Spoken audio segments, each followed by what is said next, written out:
Welcome everyone to our course. In the last lecture, we have started discussing about organic solar cell.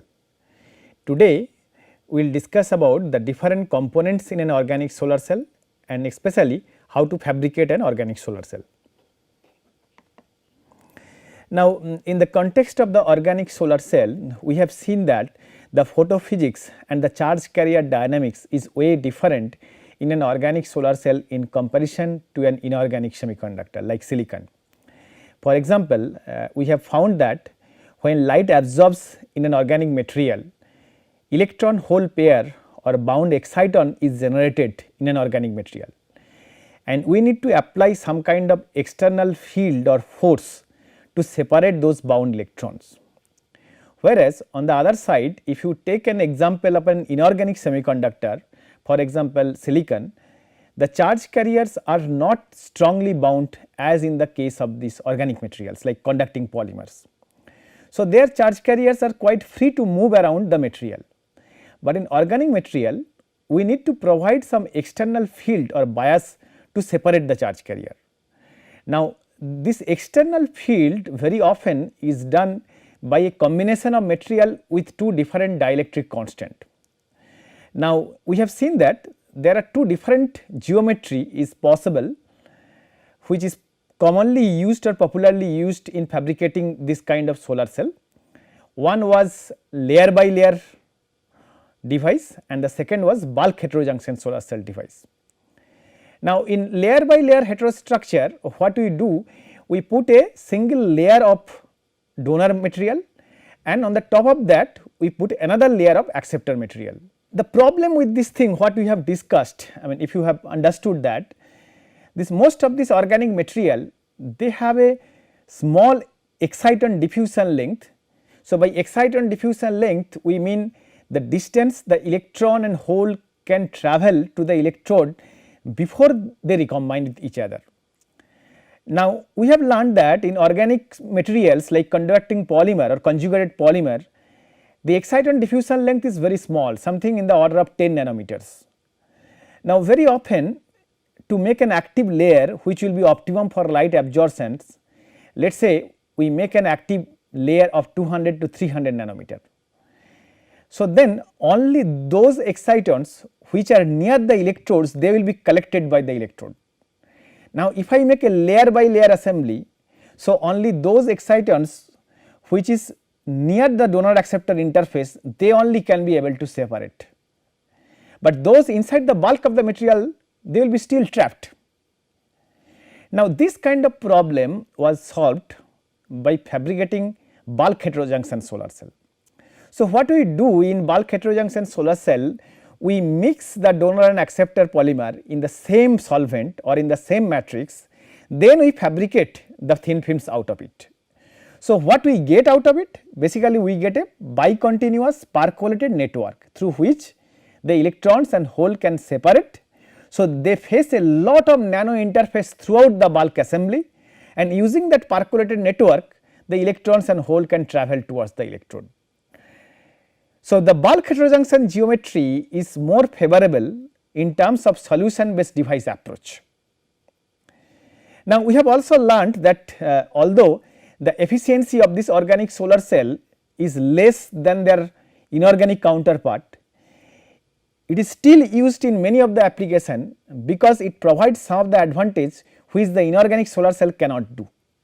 For example, the solar cell based on organic semiconductors can provide a low cost alternative for solar photovoltaics. Second thing, the thickness of the active layer of organic solar cells is about 1000 times thinner than the crystalline silicon solar cell. So, let us say as I said that in an organic solar cell we can make 200 to 300 nanometer thickness of active layer, while in silicon solar cell we make it in almost in a micron level. So, it is almost like 100 to 1000 times the ratio between the active layer in the active layer thickness between an organic material and an inorganic counterpart. So, in using less amount of material we can achieve the same amount of light absorptions in an organic material, provided this material has a very high absorption coefficient. Now, due to the low material consumption per solar cell and relatively simpler cell processing, Organic solar cell has huge potential for low cost large area solar cells. Now, if we specially want to make a roll to roll flexible low cost solar cells, then organic solar cells will be a suitable choice. Now, the geometry or the structure of the solar cells or the organic solar cells is shown in this figure, where you can see that it still follows the basic structure of a solar cell, where we have an photoanode. This is our photoanode, and what is this anode is made of? There is a glass substrate which is insulating, and top of that we put a conductive layer of ITO, indium doped tin oxide glass substrate, and as a cathode we use the metal layer. So, this is our cathode. So, we can use either aluminum, calcium or magnesium as a cathode. Now, between these two electrode, anode and cathode, we have the active layer. So, this is our active layer, and active layer here is made of the organic materials. What organic materials? Usually we have a donor polymer and we have an acceptor interface, and these two connection has been taken, one from the anode and the cathode, and if we add any load here, the load can be run by the electron flow from the through this circuit. Now, this is the basic structure of an organic solar cell. Now, there are like several modifications one can do to make this structure more feasible for high efficient device. For example, like there are some of the practical problems which we face while fabricating this device is that the interfacing. Now, you see that like this organic material is made of the donor and acceptor. Now, who is the donor? The donor is a material which donates the electron. For example, conjugated polymer. A commonly used conjugated polymer as a donor is P3H-T. Now, who is the acceptor? A material which absorbs the electron or which accepts the electron. Now, who is an ideal candidate of an acceptor material? For example, any small molecule, and we have said that earlier that PCBM is a commonly used acceptor material. So, for example, let us say we have fabricated the active layer with P3H-T and PCBM, where this is the donor molecule and this is the acceptor molecule. Now, donor will, now when the light will absorb here as it is been shown in this diagram. So, the electron hole pair or the excitons will be generated in the P3H-T molecule. Now, wherever there is a P3H-T PCBM interface is there, at this nano interface there is a electric field gradient, and that gradient will create a potential, and that will help to separate the excitons to free charge carriers. So, one of them will conduct hole, another of them will conduct electrons. So, the electron goes in one way and the hole goes in other way. Now, let us say, so there are two different charge carrier, one is electron and then another is the hole. Now, they have to travel towards the electrode. Let us say electron travel to this direction. Actually, the electrons and hole will be created in the active material. So, the electrons will be traveling at this distance and the hole is traveling along that direction. Now, in this process you also create, like when the electrons travels towards this direction, it is a possibility that some of the holes can also travel, and if there are holes are there, there is every possibility that electrons and hole will recombine and that will get lost. So, my sole purpose should be to put a layer which will selectively allows the electron to go in this side, but blocks the hole to flux in this side. So, this will act as a filter layer which will block the hole, but will allow the electron to flow. So, this is an example of a blocking layer, and since in this particular case it is blocking the hole, so I call it as a hole blocking layer or HBL. Similarly, on the other side, on the other interface here, I need the hole to pass through, but I want to block the electron to minimize the recombinations. So, then I can put a layer of the material which will allow the hole to pass through, but block the electron. So, this will be an electron blocking layer.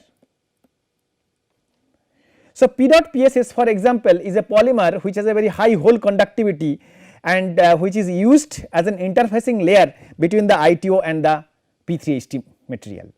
Now, on the top of the ITO, if I put a thin layer of P dot PSS, then what it will do that, first of all it will block the electron or it will facilitate the flow of the holes.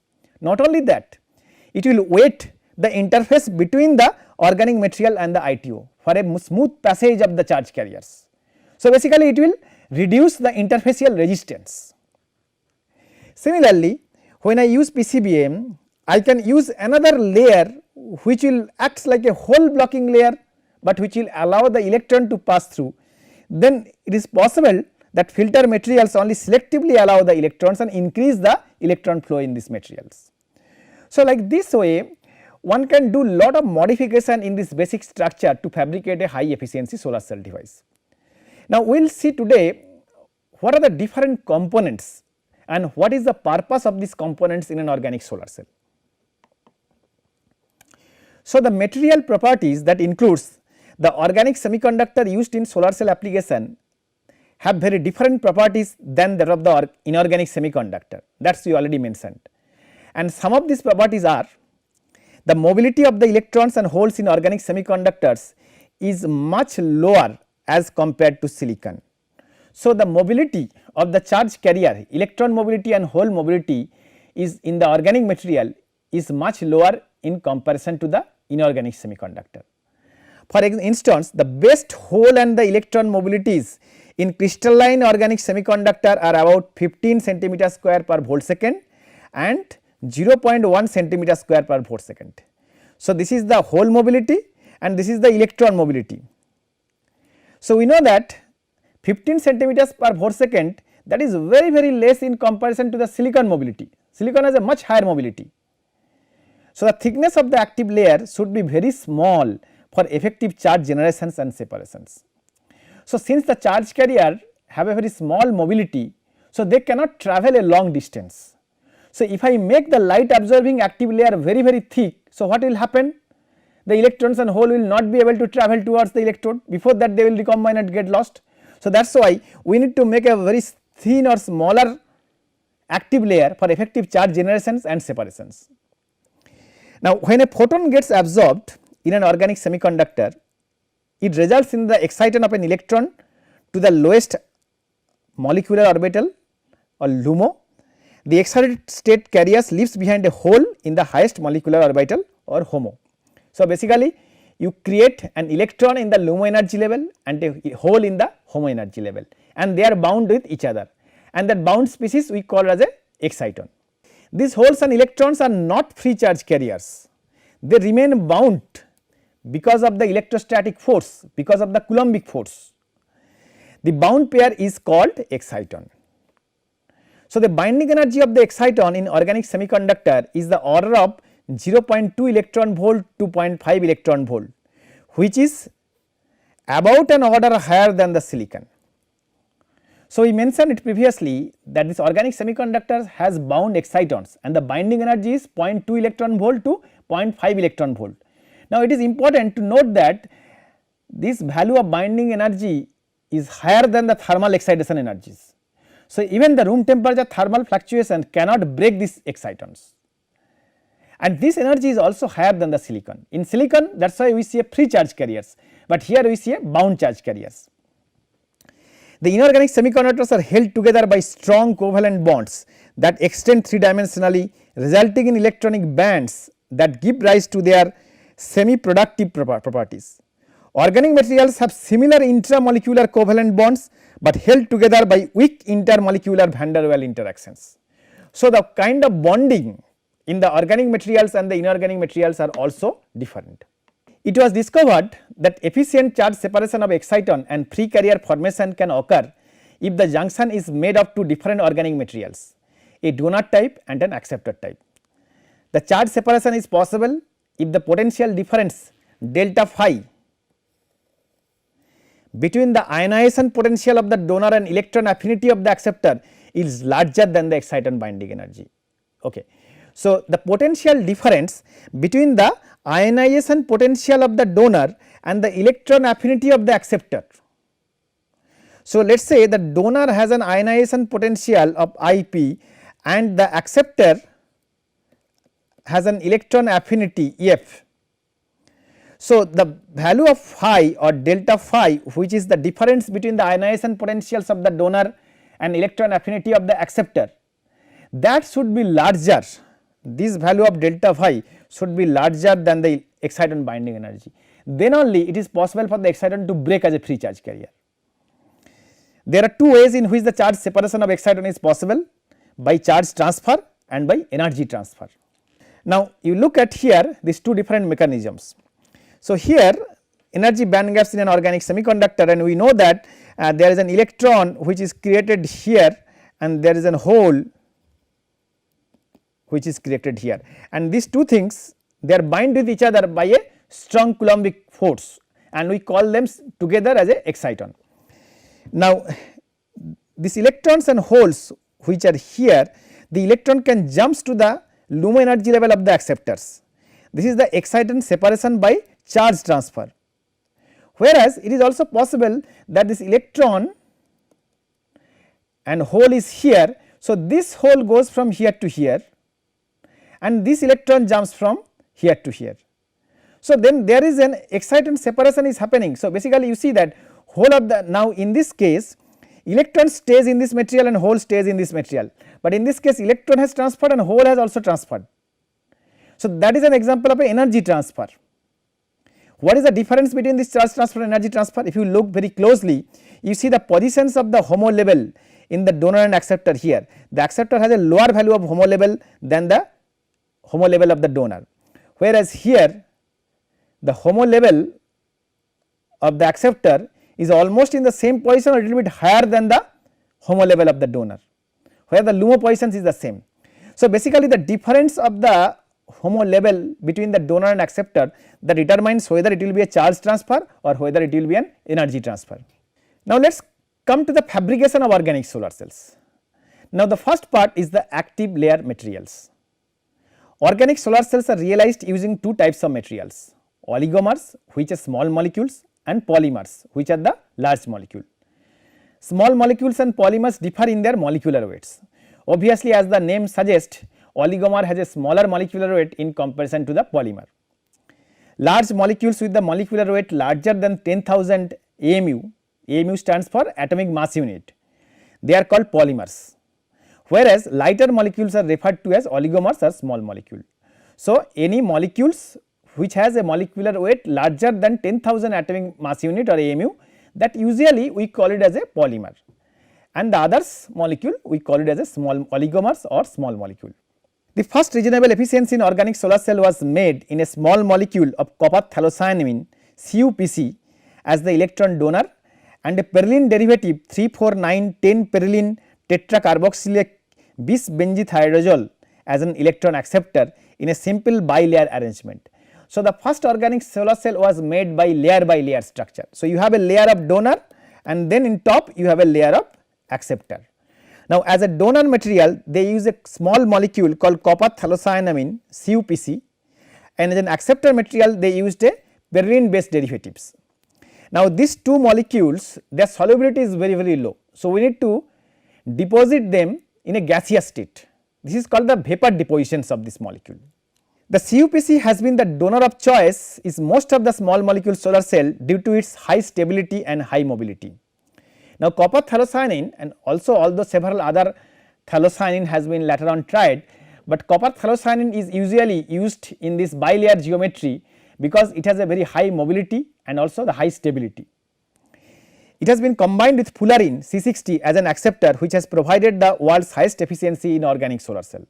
Even polymer materials have also been used in place of this small molecule later on.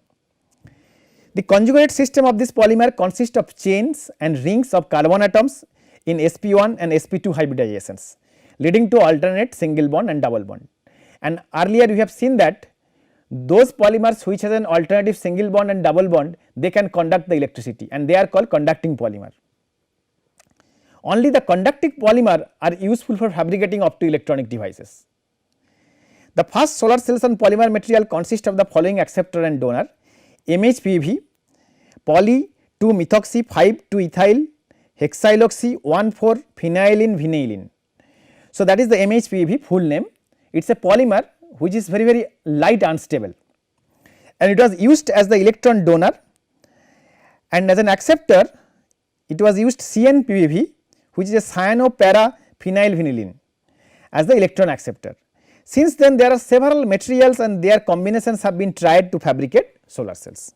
So, there are several other materials that can be used as an acceptor and donor in the organic solar cell technologies. The solar cell based on organic materials can be categorized into 6 groups based on the materials used in the cell. Small molecule based solar cells, where we use the small molecules to fabricate the active layer. Polymer blend solar cell, where both the donor and acceptor are made of polymer. Polymer bilayer based solar cells, you put one layer of polymer, on top of that you put another layer of polymer, one as a donor, another as an acceptor. Blends of polymers and fullerene derivatives. So, we can mix the conjugated polymers with different kind of C60 derivatives like PCBM, PC70 BM, PC71 BM, these are all fullerene derivatives. Blends of polymers and non-fullerene based oligomers, like instead of fullerene based compound we can also use non-fullerene based compounds like NDI, naphthalene diimide or peroline diimide. So, you can use the molecule and non-fullerene based oligomers, or blends of low band gap polymers and non-fullerene derivatives. This is a right now an emerging area of research. So, as we mentioned in the last class that efficiency in a solar cell is a product function. So, it depends upon so many parameters to work simultaneously. The first stage was the exciton generation, and in that context we have seen that if the material has a lower band gap, ideally it should be as close to silicon or germanium, then it is good for us, because then the absorptions will be red shifted, we will get an absorptions in the near IR part, which is more useful part of the solar spectrum. Now, if we can utilize most of the solar spectrum, then we can generate most of the photo carriers out of this process. So, that was the purpose or motivation behind designing the low band gap polymer. So, nowadays lot of people are working on designing new low band gap polymer and also replace the PCBM, although PCBM works very fine, but it is also the processing of PCBM is very costly. So, for making any commercially viable technology, people are now moving from fullerene to the non-fullerene derivatives like NDI, or there are so many different kinds of non-fullerene derivatives people are working on. So, these are the 5 to 6 different class based on their materials and their configurations. Now, in this table we are giving you some example of the active materials which have been used in all of these 6 different categories. For example, if I talk about small molecule based solar cell, as a donor we use copper phthalocyanamine and as an acceptor we use C60 buckyball or fullerene, and the efficiency obtained was 5.7%. Polymer blend solar cell, here as a donor molecule we use MDMO-PBV, it is a PBV derivative, and as an acceptor we use a fluorine based derivative PF1-CVTP, and the efficiency was 1.5%. Polymer bilayer devices, for example again PPV, and as an acceptor we are using BBL, and the efficiency is 1.5%. The most commonly used polymer which have been commercialized use P3HT as a donor and PCBM as an acceptor, and we routinely get an efficiency of 5%. Even some of the solar cell company which makes the organic solar cell module, they also use this P3HT and PCBM, because all the experimental condition for these particular materials are optimized, and we can make roll to roll module even on a flexible substrate with an efficiency of 4 to 5% using these two materials. Now, blends of polymers and the non-fullerene active. So, P3HT as a polymer and PDI as a non-fullerene additives, and you got a very less efficiency like 0.19. Similarly, one can use a low band gap polymer PCPDBT, which have been currently used along with the PCBM, and efficiency is 2.7%. Also, there are a lot of low band gap polymers nowadays has been worked on, and where the efficiency it is possible like PTF7, and there are a lot of low band gap polymers are there, and it is possible to rise the efficiency to 8 to 10% easily. Now, the second part in an organic solar cell is the electrodes.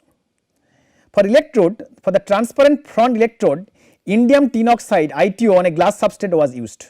ITO is one of the most commonly used materials for this purpose.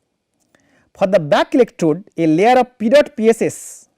Now, PSS is the polystyrene sulfonate, when you, and PEDOT is a conducting polymer, but when you dope that PEDOT with the PSS, you get PEDOT PSS which is become more conductive and soluble, and this was included to help the charge extraction process again a common practice. As I said, for the example of a filter material, for this purpose evaporated metals as aluminum, silver and gold is also used.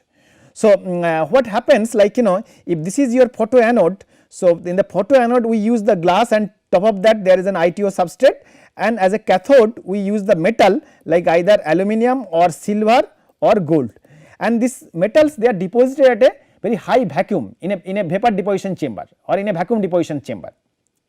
So, usually we make 10 to the power minus 6 to 10 to the power minus 7 this amount of vacuum, and so that there will be no metal oxide there. If the metal oxide will be there, then it will be acting like an insulating layer.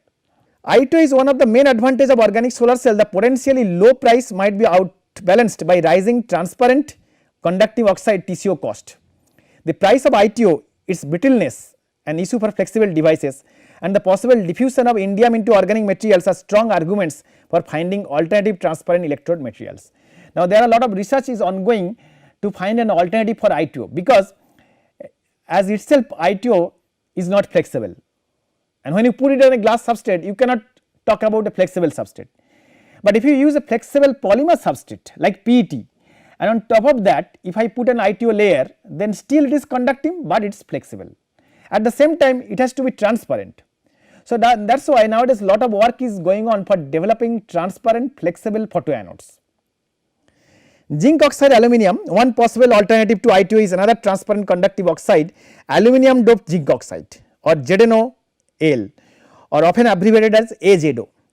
Zinc oxide aluminum can be used as whole contact with similar performance.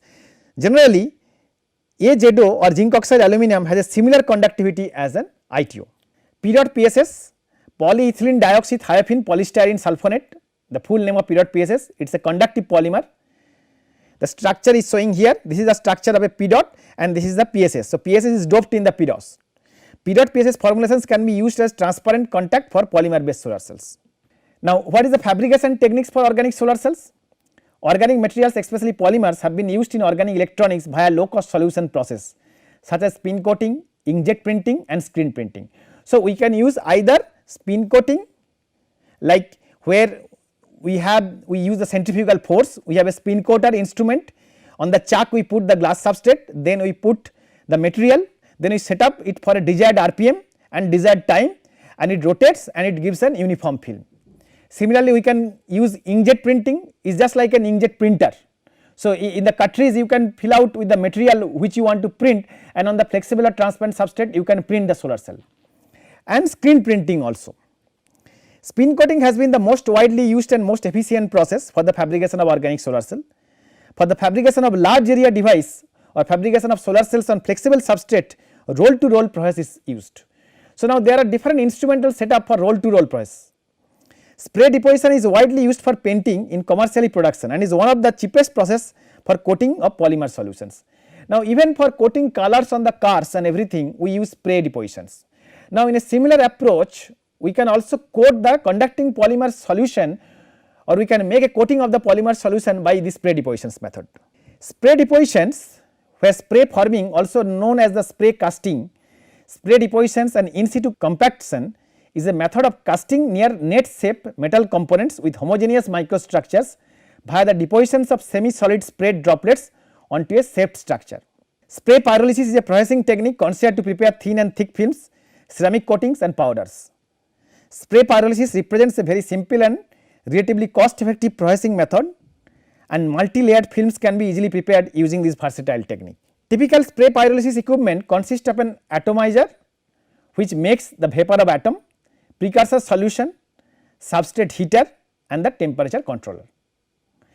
Thin film deposition using the spray pyrolysis technique involves spraying a metal salt solution onto a heated substrate. Droplets impact on the substrate surface, spread into a disc shaped structure and undergo thermal decomposition. The shape and size of the disc depends on the momentum and volume of the droplet as well as the substrate temperature. Here we are showing the schematic diagram of the spray deposition. You can see that this is the atomizers. Here we are putting the spray, and spray is uniform and isotropic on a substrate. This is a hot plate. So, whatever the atom beams is coming or whatever we want to deposit, that is falling on the substrate, and depending upon the controlling the heating and temperature, we can control the uniformity and thickness of this film. Second technique is spin coating. Spin coating has been used for several decades for the application of thin films. A typical process involves depositing a small puddle of fluid resin onto the center of a substrate and then spinning the substrate at high speed. So, basically you take your solution and then there is a spin coating machine which contains a motor which rotates a chuck. On the chuck you put your substrate which is held by the vacuum, and then you pour your solution. You set up a particular RPM, you set up a particular time, and you allows the solution to rotate uniformly over the film, and after some time you will get a very uniform spread thin film. Centripetal accelerations will cause the resin to spread to and to eventually off the edge of the substrate, leaving a thin film of resin on the surface. Final film thickness and other properties will depend on the nature of the resin like viscosity, drying rate, percent solid, surface tension, etc., and the parameters chosen for the spin process. Now, what is the thickness ultimately we want, that will depend upon lot of experimental parameters. It will depend upon the viscosity of the solution you are using. It will depend upon your RPM speed. It will depend upon the timing of the spin coating. It will also depend upon whether you have applied an RAM. That means you allow the spin coater to move at 500 RPM for 30 seconds and then at 1000 RPM for another 30 seconds. So, basically you put a step function or RAM. So, that is also the texture and the thickness of the film will also be changed.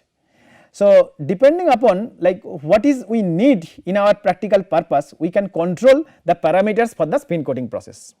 For example, a typical spin coater block diagram is shown here.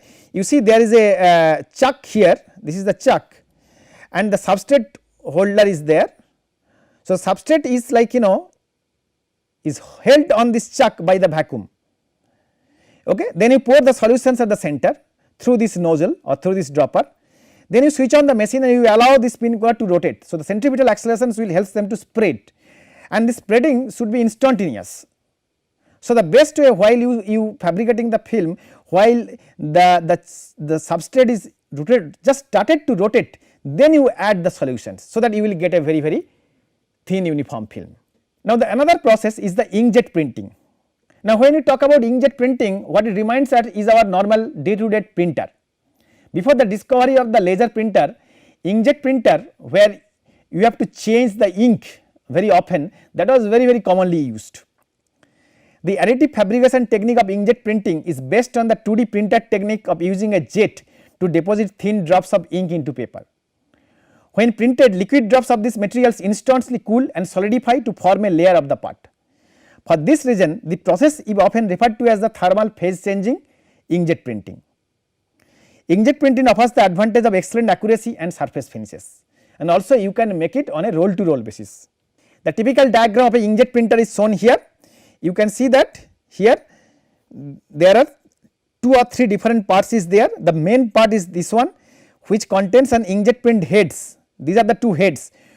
So, through the one head or the one channel, there is a red ink and another is the blue ink. Now, you can use these 2 different materials. For example, you can use donor material and you can use acceptor materials as these 2 inks, okay, and these are the heated reservoirs. So, you have to make sure the viscosity of this solution is such that it can easily or smoothly flow through this channel. Now, whatever the solution which is passing through this channel, that is injected on this printer, okay, and then there is a build substrate and which is rested on a build platform, which is also rested on an elevator, and then there is a plain milling head comes from here, and the particle collector which have been explored view shows like that. So, now if I give the command, so whatever the patterns we have generated, the ink will follow that patterns, and when this paper will come out or when this flexible ITO coated PET chips to come out, you will get a uniform thin films of this P3HT or donor acceptor material. So, that is the working principle of a inkjet printer. Finally, the screen printing technique.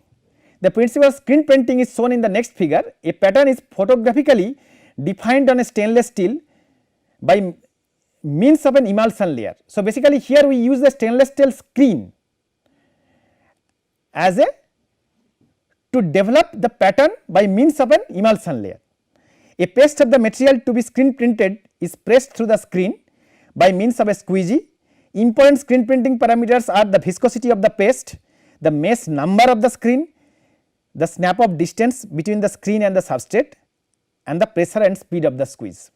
So, these are all the parameters which determines the whole process or the thickness of the active layer. After leaving the printed wet film is dried, for example at 120 degree centigrade at 60 minutes, by then the film consists of loosely conglomerates of very small grains 1 to 2 micron. The sintering step results in a compact film where large grains up to 10 microns are electronically and optically intimately connected. Sintering is a high temperature step, typically 500 to 800 degrees Celsius, and is usually performed in an oven with a transport belt. So, here we are showing the picture of a screen printing machine. You can see that advanced thin structure, like we have a contacts on which we can put even CDAC, CDS, ITO and then glass.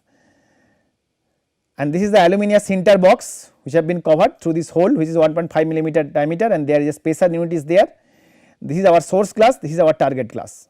So, today we have discussed about what are the different components of an organic solar cells, and also we have discussed how to fabricate an organic solar cells.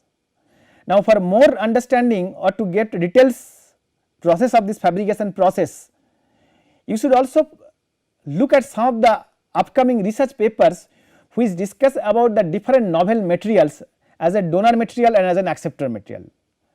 In addition to that, as a standard textbook, you can of course follow solar photovoltaics books by Chetan Singh Solanki, and for transparent electrode materials by Christian Unrichs, the fabrication and characterization of organic solar cells by Scott Buckley, and thin film solar cell screen printing technology by Mark Bengelman. So, there are some excellent textbook in addition to the some research papers and some review papers which we can also refer for getting some in-depth understanding of this different constituents or different materials, as every day there are new and new materials are discovered and the efficiency of the organic solar cells have been changing.